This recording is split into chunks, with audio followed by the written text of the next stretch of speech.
সুন্নি আকীদা এটা দল মত নির্বিশেষে প্রত্যেক ঈমানদারের জন্য সঠিক আকীদা এটা ধারণ করা প্রত্যেকের জন্য বাধ্যতামূলক। কারণ আপনার ঈমান ঠিক থাকলে আমল আপনার গ্যারান্টি কবুল হওয়ার। আমল পরে, আগে ঈমান। ঈমান মানে আকীদা, বিশ্বাস। যে আকীদাগুলো মানলে আপনি সঠিক পথে আছেন, আর যে আকীদার বিরোধিতা করলে আপনি বিপদে আছেন বা পথভ্রষ্টতার মধ্যে আছেন, সেটা আগে আপনাকে বুঝতে হবে। আকায়েদা আহলে সুন্নাত, যেটা রাসূল পাক সাল্লাল্লাহু আলাইহি ওয়াসাল্লাম, সাহাবায়ে কেরাম, আইম্মায়ে কেরাম, আউলিয়ায়ে কেরাম যে পথ মতে চলেছে, সেটাকে আহলে সুন্নাত ওয়াল জামাতের পথ মত বলা হয়। মা আনা আলাইহি ওয়া আসহাবি, আমার নবী বলতেছে যে আমি এবং আমার সাহাবায়ে কেরাম যে পথ মত চলেছে, এটাই হচ্ছে সঠিক পথ, এটাই হচ্ছে আহলে সুন্নাত ওয়াল জামাত, আহলে হক। এই আহলে সুন্নাত ওয়াল জামাতের আকীদা, বিশ্বাস, যে সমস্ত আকীদার ভিত্তিতে আহলে সুন্নাত ওয়াল জামাত বলা হয়, সেই আকীদাগুলো আমি নিজামী সাহেব হুজুরের খেদমতে আরজ করব আপনাদের সামনে বলার জন্য।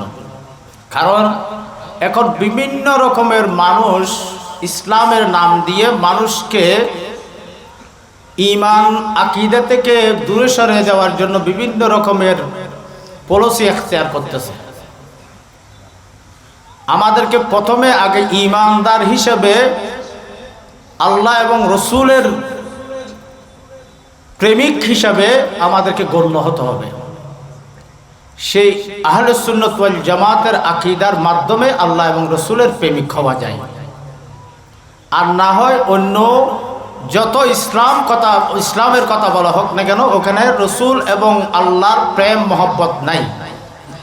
যেখানে ঈমান নাই, সেখানে তাদের কাছে ইসলাম আর থাকবে কোত্থেকে? সেজন্য আজকে দেখা যাচ্ছে যে আল্লাহর বলিরা যারা ঈমান ইসলামকে হেফাজত করেছে, মানুষের কলবের মধ্যে ঈমান ইসলামের জাগ্রত সৃষ্টি করে দিয়েছে। যেমন আমার পূর্বে এতক্ষণ পর্যন্ত যিনি তকরির পেশ করেছেন, মাওলানা মুখলিসুর রহমান বাঙালি, উনি বলেছেন আল্লাহর বলিরা হুজুর সাইয়েদনা খাজা গরিব নওয়াজ রাদিয়াল্লাহু আনহু, যিনি ভারতবর্ষের মধ্যে যার মাধ্যমে আমরা ঈমান ইসলাম পেয়েছি, গরিব নওয়াজ এককভাবে 90 লক্ষ মানুষকে ইসলামের ছায়াতলে এনেছেন। তো গরিব নওয়াজ হচ্ছে আল্লাহর ওলি, আল্লাহর বন্ধু।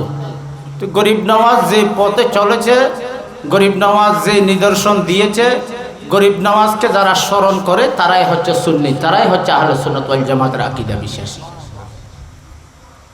আল্লাহর ওলিদেরকে যারা ভালোবাসে, আল্লাহর ওলিদের পদাঙ্কন অনুসরণ করে, আল্লাহর ওলিদের কাছে যায়, তারাই হচ্ছে সুন্নি, তারাই হচ্ছে আহলে সুন্নাত ওয়াল জামাতের অনুসারী।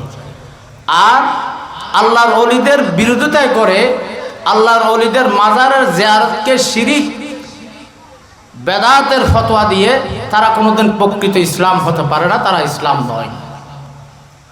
তাদের থেকে বাঁচি থাকাটা এখন আপনাদের জন্য, আমাদের জন্য, সকলের জন্য ফরজ ফরজ ফরজ। আমি এই কথাটি বলি শেষ করলাম। প্রত্যেকে আহলে সুন্নাত ওয়াল জামাতের আকীদার উপর অটল থাকতে হবে এবং এটার উপর সবাই ঐক্যবদ্ধ থাকতে হবে, এটার উপর ঐক্যবদ্ধ থাকতে হবে এবং এই আকীদা বিশ্বাসের উপর সবাইকে অটল থাকতে হবে। আল্লাহ আমাদের প্রত্যেককে কবুল করুক, আজকের মাহফিলকে কবুল করুক। যারা এই মাহফিল ইন্তজাম করেছে, দেশ বিদেশ থেকে যারা সহযোগিতা করেছে এবং এলাকার শহর সর্বস্তরের মানুষকে আল্লাহ পাক সুবহানাহু ওয়া তাআলা কবুল আর মঞ্জুর করুন। আল্লাহ পাক সুবহানাহু ওয়া তাআলা রহমত দিয়ে প্রত্যেককে মালামাল করে দেন। প্রত্যেকের সমস্ত আশা মকসুদকে আল্লাহ মিলাদুন নবীর সদকায় এবং ফাতিহা আজদমের উসিলায়, আউলিয়া ইকরামের উসিলায় প্রত্যেকের মকসুদকে আল্লাহ পূর্ণ করে দেন। আমিন। ওয়া আখিরু দাওয়ানা আলহামদুলিল্লাহি রাব্বিল আলামিন। আসসালামু আলাইকুম ওয়া রাহমাতুল্লাহি ওয়া বারাকাতুহু।